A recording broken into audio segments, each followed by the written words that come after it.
ہمیں اس چیز کا خیال رکھنا چاہیے کہ گھر والوں کو صحیح وقت دیں۔ یہ زندگی صرف کمائی کا نام نہیں ہے۔ ایسا نہ ہو کہ ہم کمائی کے مشین بن جائیں اور جن بچوں کے لیے کما رہے ہیں ان کے لیے ہمارے پاس وقت نہ ہو۔ پھر ان بچوں کی تربیت کہاں سے ہوگی؟ ان کے دل میں آپ کے لیے محبت کہاں سے ہوگی؟ اور ایک بات ہمیشہ یاد رکھیں، جب کسی میں کوئی خامی دیکھیں، یہ زندگی کا اصول ہے، بیوی شوہر کے اندر کوئی خامی دیکھے یا شوہر بیوی کے اندر کوئی خامی دیکھے تو آپ کون سے دودھ کے دھلے ہوئے ہیں؟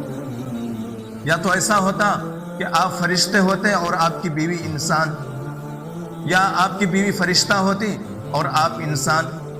ایسا تو نہیں ہے، آپ بھی انسان ہیں اور آپ کی بیوی بھی انسان ہے۔ تو جب بھی اس میں کوئی خامی نظر آئے تو اپنی خامی پر بھی نظر ڈال لیں، اور اگر بیوی کو شوہر کے اندر کوئی خامی نظر آئے تو وہ بھی اپنی خامی پر نظر ڈال لیں۔